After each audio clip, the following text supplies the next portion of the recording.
I'm starting it now. So we'll just wait. Hello, everybody. We'll just wait a minute or so for people to join us.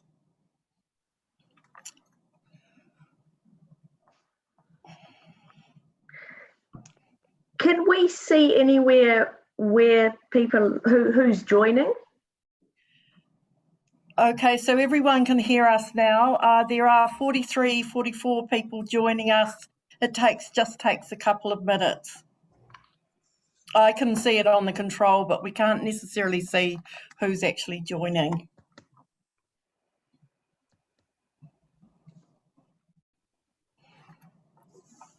Okay, no mai, haere mai, tēnā koutou katoa ko Angie Cancross aho, he kai whakahaere whakapā ki te poari whakaora nāna hau.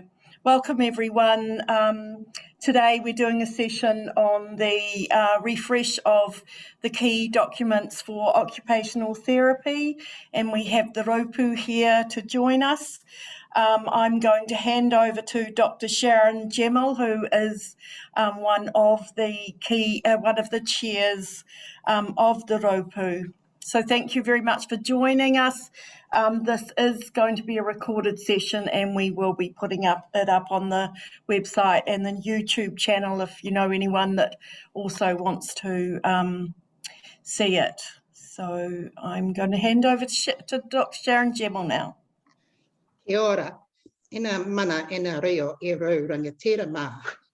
Tēnā koutou, tēnā koutou, tēnā koutou katoa.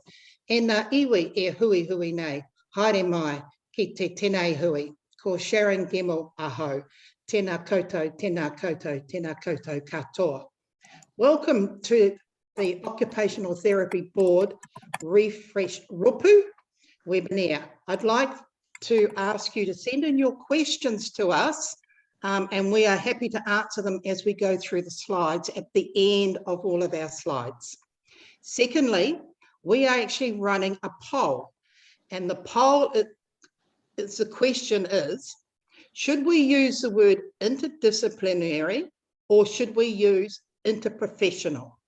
So at the end of the poll, we'll get a result, we hope. But before I go any further, I'll offer a karakia and then I'll introduce our ropu. He hinoria, he kororia ki te mangaro ki te whenua, whakaro pai ki ngā tangata katoa, ake, ake, ake a mēnei. Now with me, we have my co-chair, Sally. We also have online Joy, Gilbert, Jane, and I have to put an apology in for Joe.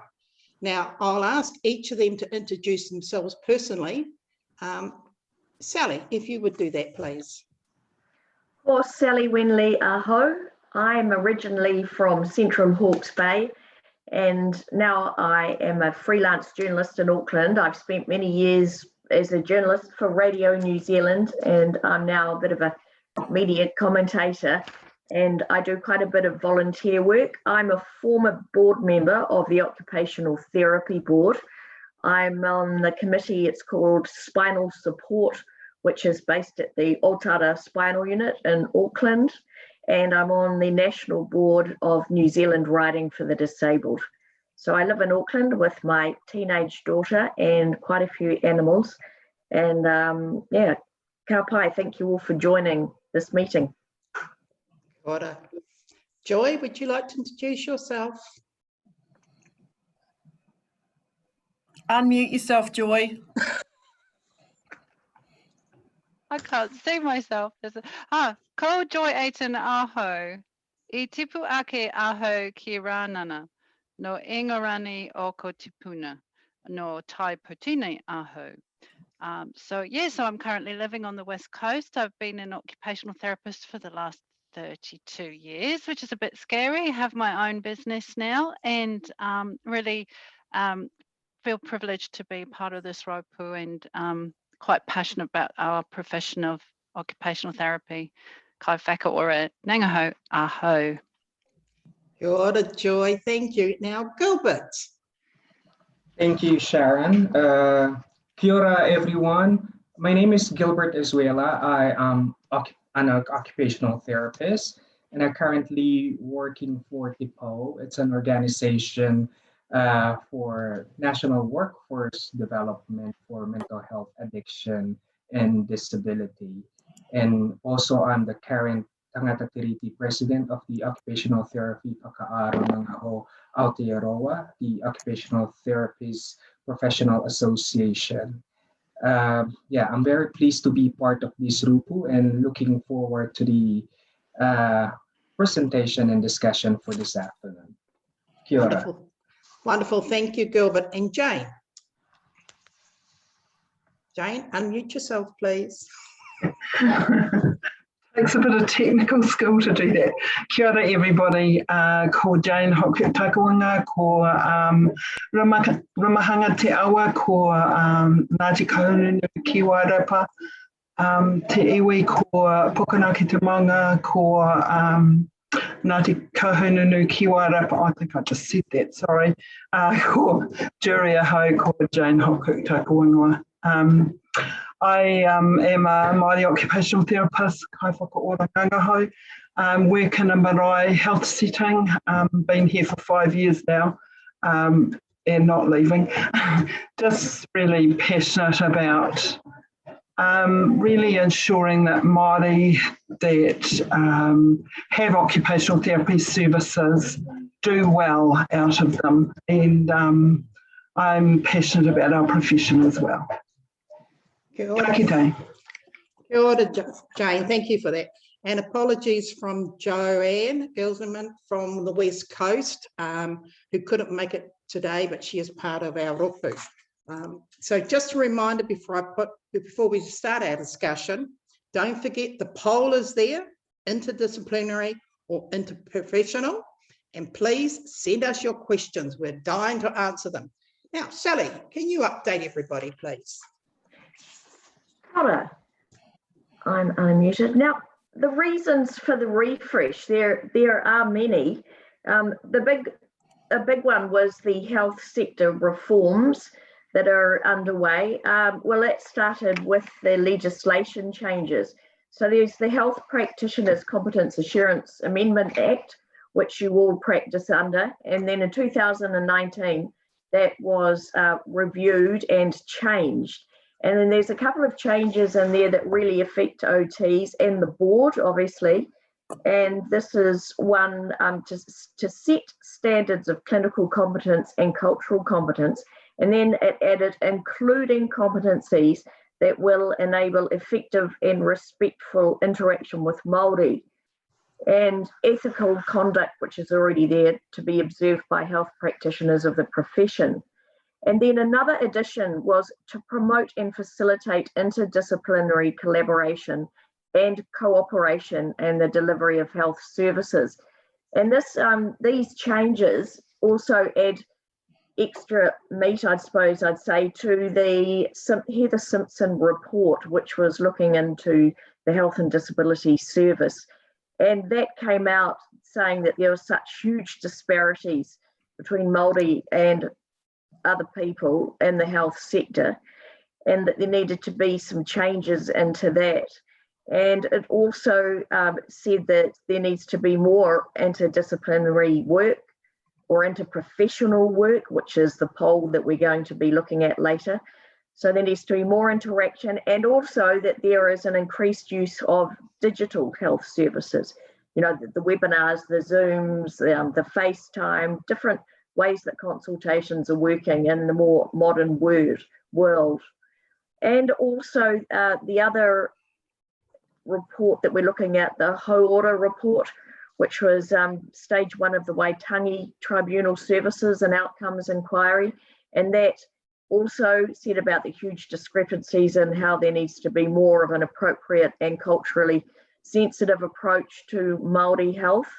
And so all of these reasons added to why we needed to have a bit of a refresh of the competencies. And also internally with this, everybody doing their e-portfolios, that's been for the last 4 years, there has been an internal review of these. And that showed from reviewers that included Dr. Mary Silcock, looking at the different competencies and how practitioners were finding them and what was working and what wasn't.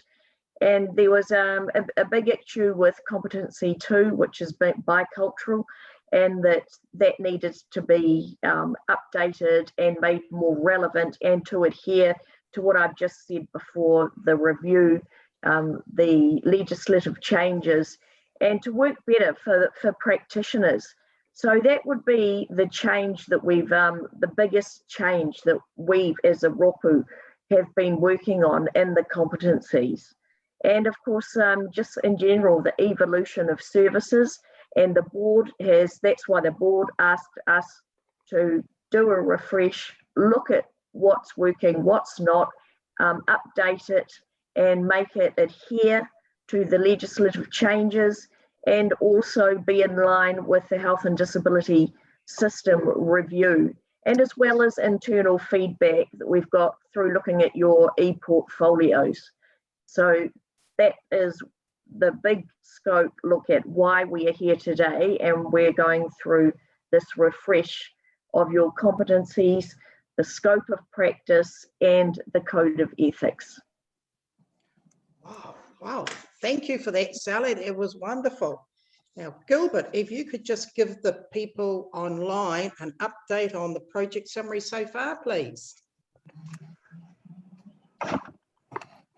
Thank you, Sharon. So just to have a short update of the project summary. So the scope, ethics, and competency refresh versus the review. So this is to inform everyone that this project is focused on the refresh of those 3 documents.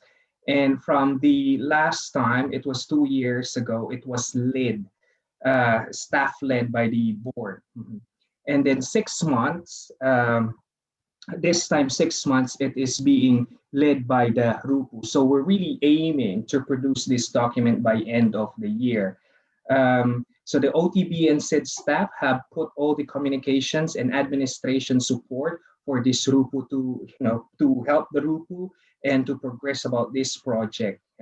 In terms of setting the direction, so the RUPU follows the Te-Tiriti o Waitangi relationship model, which is being co-chaired, equal numbers of Tangata Whenua and the Tangata Tiriti. So similar with the associations where I belong for the Occupational Therapy Association of New Zealand. So 2 house models, so to balance the service users as well and the practitioner's perspective. So that's a brief summary so far, and I can pass it to Joy to continue providing a project summary.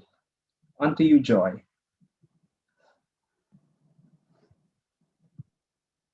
Unmute. I'm not muted anymore. So this project started back in February. There was quite a few of us in the original hui. It was an amazing uptake from occupational therapists all over the country. So we got together, we looked at health sector reviews, professional commentary on our key documents, and input by various experts in the profession and academia on digital service and interprofessional collaboration and other key areas. So there's been a lot of internal and external input to this project. The timetable, we had our first consultation round in June. So this was just the first consultation so we established who our key stakeholders were. And so they have been involved and have contributed, our key ministry advisors, our key professional groups, and also involving hui with our educational providers and Māori occupational therapy groups. So the second round of consultation will happen mid-August, so it's all happening at the moment with all of the stakeholders, including OT practitioners and health workforce interests. So you will be sent links to the consultation survey through OTBNZ newsletter, and further hui and Zui in late August. So that's 26th and 27th of August, so dates to put in your diary. So the refreshed documents will be submitted to the OT board in October, where there will be a webinar to let people know what the documents look like, and feedback to that hui will be late in October, November, so we'll be all good to go by the end of the year. Wonderful. Thank you for that, Joy. Welcome. Now, Jane, who's been very quietly in the background there, Jane, could you perhaps just explain to our to all the people online why we're actually asking these questions about interpersonal and Hello?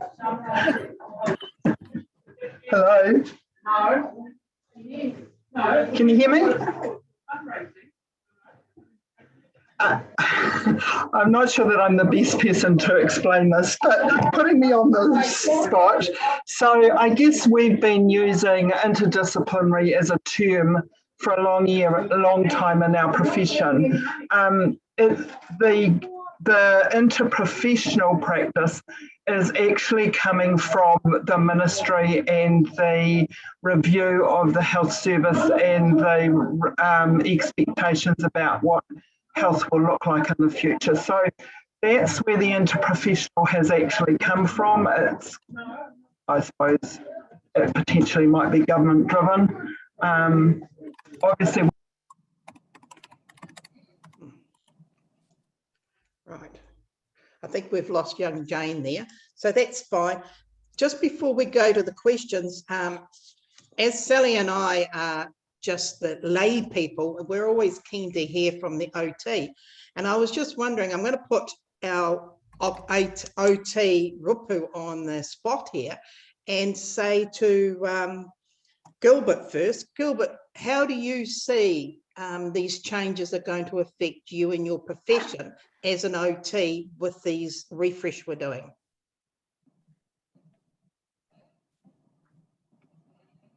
You know, Jima and the rest of the Rupu, the use of the right terminology in our practice is quite important, because this is how health defines on how we do things, really. First and foremost, let us first define, by dissecting about the interprofessional and interdisciplinary. Okay, so when we talk about interdisciplinary and taking out about the discipline is a field of study. And when we talk about profession, this is a calling requiring really a specialized knowledge and often long and intensive preparation. So it would be really good to see the difference between those two. And looking also on the team healthcare model, this is how they define the two things in terms of interdisciplinary and interprofessional.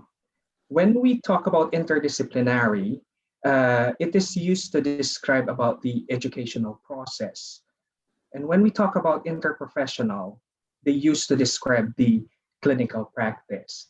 I think it's quite important to know the definition of all those terms before we go on of what to choose, really.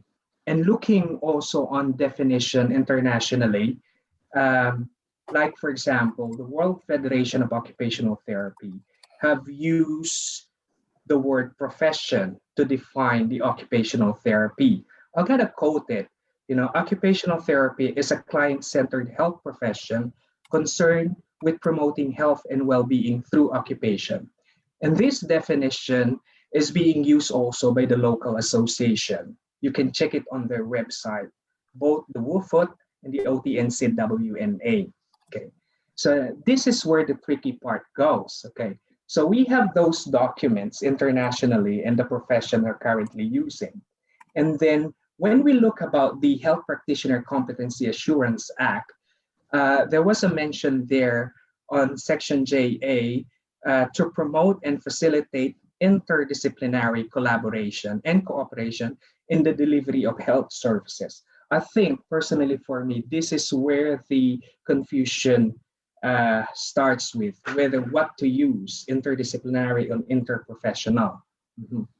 But for me, really, the way I see it is the interprofessional, the use of interprofessional in our practice as an occupational therapy is more appropriate to use because I believe that there would be formation and advancement of occupational therapy as a profession. It will continue and benefit to other disciplines in addition to disciplines that we already related to.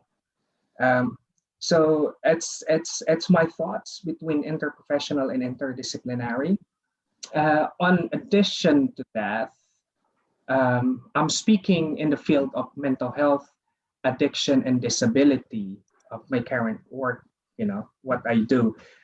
In 2018, there was a test of, they have trial the interprofessional learning model. It was piloted under the NEST program, which is the new entry to specialist practice allied health. This was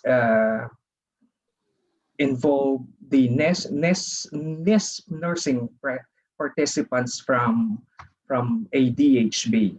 And the discipline that was involved at that time were nursing, OT, social work, and other alcohol and drug practitioner. So they piloted that interprofessional learning model, which is the outcome or the feedback from the people who participated on that pilot study were quite positive in terms of how they benefited from the approach or the model. So just a thought from me. Yeah. Okay, that was a little thought you had there. Wonderful. Thank you for that, Gilbert. Jane, you've got your hand up. You have a... Jane? Yes, hello, Jane here. Look, Bronwyn's also in the chat area put a whole lot of information from a academic perspective about those two thoughts. I guess from my point of view, it is interprofessional is where the government's heading. Whether we need to as a professional not head in that direction is another matter. But the other thing that I just wanted to say was that to some extent it looks like competency 2 is a radical change, but there were issues around bicultural practice, around whose bicultural practice, although we stated it was Māori in New Zealand, there were issues around that and actually how do you teach bicultural practice, whereas we thought it was actually time to claim what it really is, and that's about being treaty responsiveness. And I'm sure most of the education providers were approaching it from that perspective as well. So though the competency 2 looks like it's vastly different to what it used to be, fundamentally the basics of it is still the same. Wonderful. Thank you for that, Jane. Joy, you've been quiet over there. Maybe you'd like to just give us some of your thoughts on the competencies or scope of practice or code of ethics. Thank you, Joy. Yeah, I think from my perspective, it was a little bit of a confused start on what is a refresh and what is a rewrite and what does that mean and how do we go about doing that. So we started from that perspective. With the competencies, we've gone through each of those and we've looked at what other OT professions and other professions and other countries do in terms of their competencies, and I haven't seen all of the feedback yet thanks to rural delivery, so hopefully I'll get that soon. I know that we have had quite a bit of feedback, which is great. We've particularly had a lot of feedback with regards to the ethics, and we are really looking at that. So thank you all for your feedback, and that's why it's so important that we get feedback so that we can act on it and recognize that we need to change tack a little bit there. So that's really good to get your feedback. So it's really encouraging that we're getting the feedback from our OTs and our stakeholders. And so, yeah, thanks for that. So it's been a so far really interesting journey. It's also really interesting to see where we are in perspective to other professions in other countries, and I particularly enjoying the Two House Treaty relationship and the fact that our chairs are both not occupational therapists, and I think that keeps us really balanced, and that's just been a real positive for me. So I look forward to continuing to get this done and continue to get some more feedback, and supporting a refresh that's going to keep us current as a profession. Wonderful, thank you for that, Joy. Gilbert, before we go to the questions, what's your personal perspective so far? Unmute. Sorry. Yeah, I share what Joy really shared. It's about, this is a refresh work, and we would like to stick with the scoping of this piece of work as intended, really. Yeah, in feedback from practitioners and our key stakeholders are quite important for us to really achieve what we really want to achieve for this piece of work. The group is where we enable what we will like to achieve, but the most important thing is the feedback and collaborations with the occupational therapists out there, because this is for us, really, a document for us.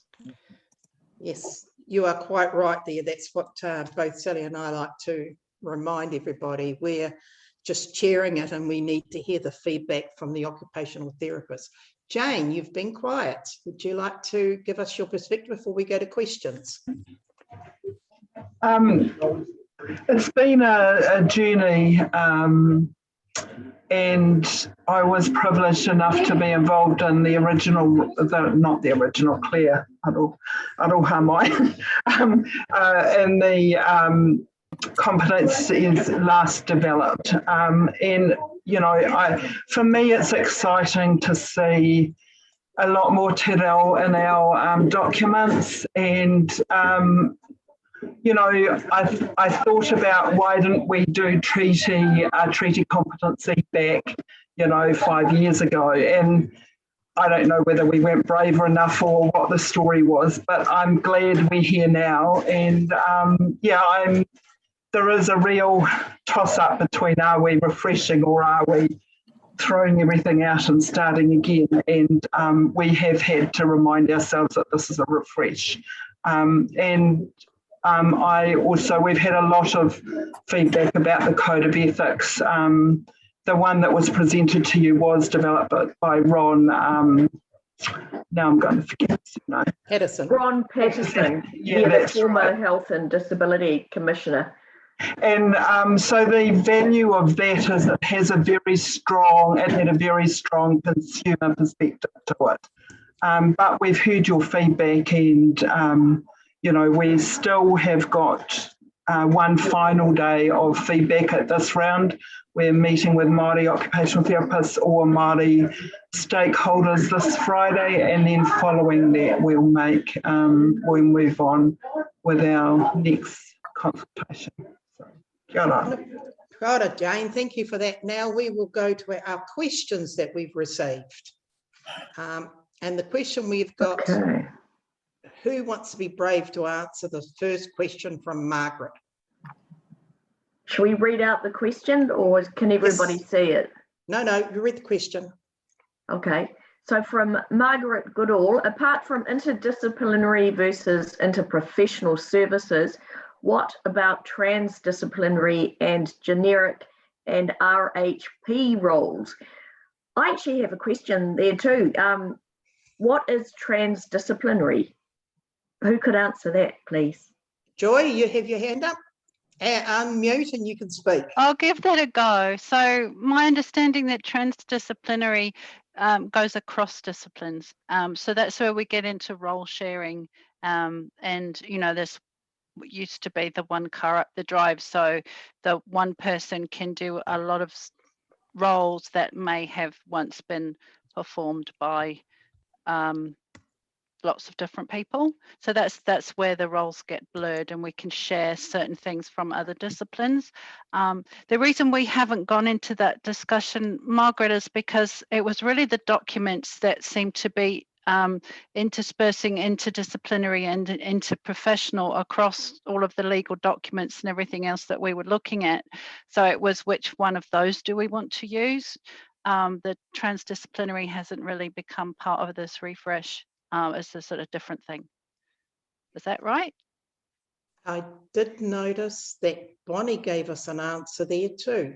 Can anyone go back to Bonnie's response? She was very good at that. Where is it? Oh yeah, am I on mute? Yep, no, you're on. I can hear you. Yeah. Bonnie, thank you for that. You've put transdisciplinary teams are a newer phenomenon and can be defined as a process of collaboration between two or more professionals across and beyond professional and discipline boundaries, such that boundaries blur and new synergies flourish. Thank you for that. That sounds like a positive thing. Could that be an option to be considered as well? And of course, we're not going to rush into it, but it's good to throw this around a little bit. Can I say that we are actually already doing that, particularly mental health, or like I'm working in in the whānau ora collective space, where we actually you're employed as a case manager, and so there are fundamental roles that are. Doesn't matter what profession you're in, you have to perform at that particular level. So OTs, do you think you like that term? Just anecdotally? Yep, put it through to us. Right, moving on to our next question, Sally. Question number 2 came through. Rightio. Question number 2 from Carolyn Simmons. Will the ROPU post these definitions up on the page so people can consider? Yes, we can include that in our next round of consultation. And as you will know, it's a work in progress. So we will make sure that the definitions are available before the next round, and we will include it with the changes and options for the next round with the code and what we're going to write. So yes. Great. Okay. And I think I've lost some of the Q&As. We lost a question anyway. Next question. Just go into answered. Oops. Yeah. Hello, Angie. 2 ones that have been answered. Oh, I thought it was a scary gremlin ghost making things disappear. Rightio, got you, thank you. Now we've got one from Wynne Donovan. At this stage, I'm not sure which way I would go with the terminology. Yeah, it would be good to have more information. As Carolyn has said, seems important to consider it carefully.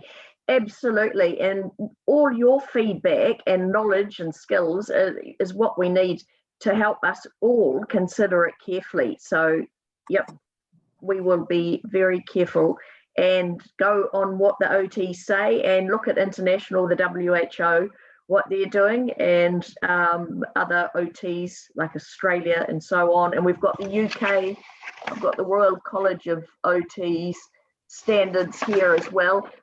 But number 1 is it's the New Zealand OTs that we want to be a big part of this. So please keep giving us feedback and what you would like. And the next question, or are there any OTs in the ROPU who'd like to talk now? Yes. No, we're all talked out. Okay.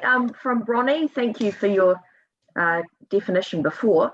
So you say, is there any room for specialist practice? Some international discussions in pain management are mooting the idea of transdisciplinary specialty similar to hand therapy. Jane here. When I was chair of the board, there was the specialty practitioners around the world were starting to be developed, and of course in the UK there are specialty OT practitioners, or they might just be called practitioners. But the issue became that Australia was only looking at nursing practitioners. They weren't looking at extending the scope for occupational therapy practitioners. The board has considered in the past having an advanced scope of practice that might be really general, but could apply across a whole variety of skill sets. Similar to, we did consider what the physios have done, which is an advanced practitioner level, but it doesn't say in what particular field. However, I think there is some work at the moment looking potentially at the driving instructors, but that advanced scope of practice is outside of this project. And that is an issue that really does need to go to the board for them to consider. And, you know, I guess there's an opportunity to say something at this point, and we would just forward it to the board because ultimately it is their decision to go ahead with that. Maybe the time is right. You know, I think other professions have got advanced scopes of practice. So, I think particularly occupational therapists work in all sorts of weird and wonderful places, and it would acknowledge the advanced learning and advanced practice that many of us might be doing. Not, I wouldn't fit that criteria, but you know, I know there's a lot of OTs out there that are doing some amazing stuff and would fit that criteria. Wonderful, thank you for that, for Jane. We're about to wrap up. One of the questions that Winnie did ask us was, when will the next version of the refresh be available for comments? We are aiming after the hui that we have with the Māori in Auckland, that we will then look at the refresh document and we should have it ready for, who can remember? It's around August the 16th. 16th. Yeah. Ah, that's why we need the OTs on board. So that's what, and that's when we're hoping to have it back out. But in the meantime, can we just stress, if you've got any questions, please go to consultation@OTBNZ, and Angie will be able to pass all of those questions you may have onto the board, onto our rupu, and we'll be able to actually have a look at it. All right. Can I just clarify that email address? It's consultation@otboard.org.nz. OT. Again, Angie? Consultation@otboard.org.nz. Beautiful. Everybody got that? So please keep your communications going. Just because we're doing the about to start on the next round, we will still take anything that you've got to offer us, because we are keen to hear from the OTs. Before we close off, Joy, have you anything further to say before we close off? No, I think I've said everything. Thank you. Okay. Jane, anything further? Thank you, everybody, for participating, and we do really value your feedback. Thank you. Thank you. Gilbert, any further? Yeah, I just wanted to thanks everyone. I'm reading the comments and chats here and questions, so really good to see that, you know, an active participation from practitioners out there, which is great. Thank you all. Wonderful. Sally, my co-chair. Yeah, I'm really enjoying these comments. It's a big learning journey. It's wonderful to see how diverse occupational therapists are, and how many different, you know, clients, patients, people, and other health professionals you have to work with. So I'm quite passionate now about getting these competencies and your scope of practice and your ethics molded to what suits you. So please keep giving your feedback and your input, because it is up to you to tell us what you want. So don't stop doing it. I understand it can be very time consuming, and you'll get another email with the revised documents, and you might go, oh, another one. But please, we really respect what you say and what you do, and couldn't do it without you. So thank you. Wonderful. And at the moment, we've just been given the results of the poll so far. Doesn't mean to say that it's how we will go. At the moment, it's 57% saying interdisciplinary and 43% saying interprofessional. So well done, people. Your voice is being heard. Looks like it's pretty close to 50-50. But yes, from our Rupu, thank you all for attending. We really appreciate it. And please keep those questions coming. We really want to hear the voice of the OTs. So we'll close off now. Kua tae ki te wā, ki te kate i te hui. Kia ora, tēnā koutou. Kia ora, kia tau kia tātou katoa, te atawhai o tātou ariki, e hukarate, me te aroha o te atua, me te whiwhi nā tahanitanga, ki te wairua tapu, ake, amenei. Amenei. Our hui has ended. Please keep safe until we see again. Ka kite.